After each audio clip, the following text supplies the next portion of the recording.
All right, Beau. I want you to sit right here. There's the camera over there. Now this is Beau. He's a legend, a living freaking legend. Turn that phone on. He is. He's a legend. Trust me. And he's going to tell you why. Right?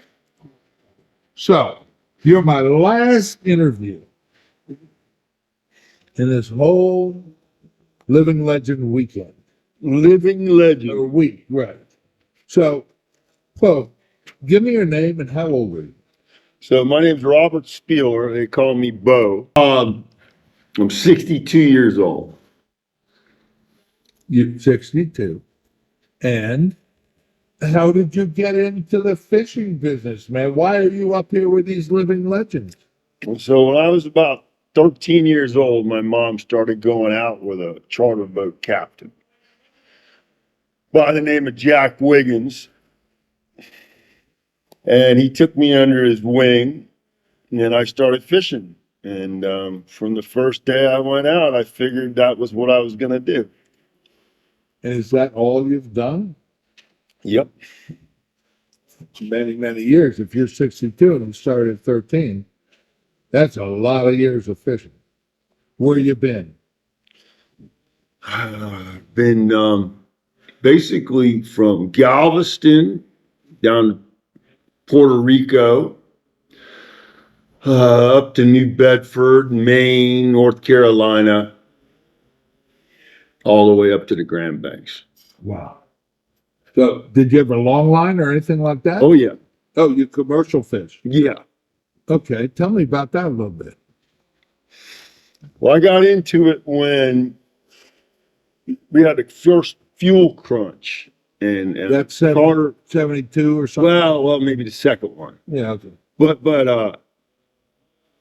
the charter industry got a little slow and I had an opportunity to go commercial fishing and go on up north.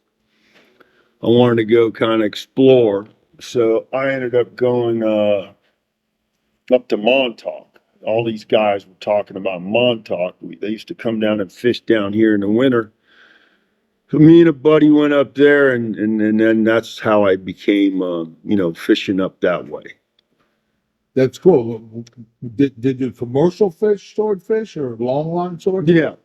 Yeah. Up there? I long lined up there. Yeah. So you went out to the banks? Oh, yeah. What was the biggest swordfish you got there? On the long line. Probably 700 cleaned. Clean. So Well, that's yeah, so probably about like 850. 50, right. Yeah. Okay. So you've swordfished down here in South Florida. Yeah, I started down here. Yeah. So what's the biggest swordfish you ever caught down here? Like 500. That's a giant fish down here. Okay. So I'm going to jump forward a little bit. Okay. Because we know, well, there's nothing else you really wanted to do in your life but this. So now, where are you working? Well, once the sword fishing changed, where they started importing fish and the price went down, I came back to Florida.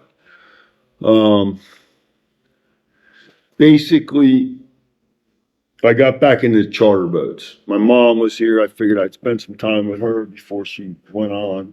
And I got back into the fishing. And that's when I started fishing again with Captain Guthrie on the new. Terry Guthrie. Yeah, Captain. Yeah, okay. How old were you when you did that? I guess I was about 28. Wow, still young. Yeah. Terry was even young then. When he was Kinda about middle- 40, about middle- 46, 46. He's 18 years older than me. Yeah. Wow. How long you fished with Terry? Oh, I fished with him as a kid. Over the years, I probably fished with him 10 years in total. Back and forth. All right. So, are you still in the business? Yeah, now I got a commercial boat, a small boat. I'm fishing locally out of Miami. I do a few different things. Tell me about what you do. I mainly fish for snapper, grouper. In the wintertime, we catch shrimp. I got a question about that. You say shrimp. You know, Biscayne Bay had a real collapse of the inside of the bay, and we had an amazing pink shrimp fishery there that had a lot of commercial fishermen fishing for them with wing nets and all that. Is it still good? Never better. The last 3 years have been top-notch years. Wow. I'm so glad to hear that because that means there's still habitat in Biscayne Bay that can support the shrimp over the year until they spawn out and go south. They grow up and go south towards dry tortugas because that's where the pink shrimp go to spawn. Right. Yeah. And you're making a living off of that? Yeah. Commercial fishing? Yeah. Wow, that's awesome. Are you the last commercial fisherman in South Florida? I mean, in Miami, not South Florida. Not the last one, but what I do, yes. Snapper, grouper, tile. So, are you're deep dropping? I mostly deep drop. It's still good. Amberjack fish. I wouldn't say it's good. No. Okay. But the prices are good Yeah. because there's less fish, the price gets higher. Yeah. That's awesome. So, what would bring you up here to the living legends here? Is it Terry Guthrie that brought you up here? No. I know all the guys, and really the main reason is Jerry. Jerry Webb. Jerry Webb, I know him since I'm a little kid, and I mean, it's really good to see him. My stepdad, Jack Wiggins, was really he respected Jerry a lot. Yeah. So I sort of do it as respect for him. That's awesome, bro. That's the way I feel. Well, you gonna be here next year when we do this again? I'm gonna try to come every year. Because this is something, we lost a few guys. We lost Al Adams, he was a friend of mine. Yeah. And, unfortunately, we're all getting older. So I got a question for you. What would you tell the young people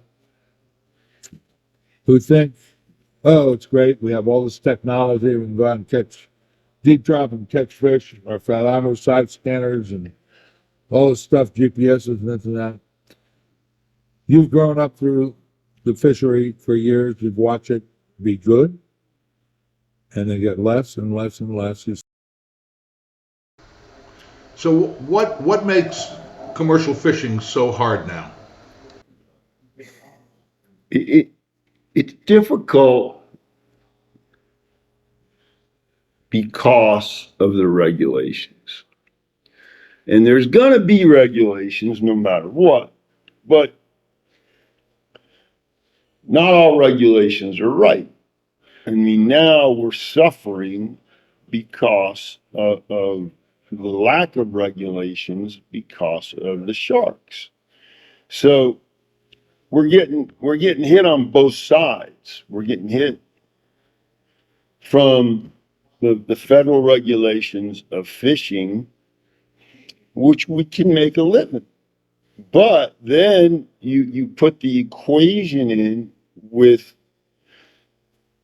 not unregulated, but misregulated the sharks.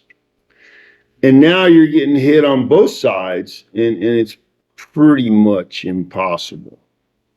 I'm only doing this because I love it. If it was just for the money, It ain't a lot of money. I'd run a private boat or I'd do something else. Right. I'd do some other type of fisheries. And I still gotta mix and match. I work on a ballyhoo boat some. I run a private boat every couple of weeks, 1 or 2 days.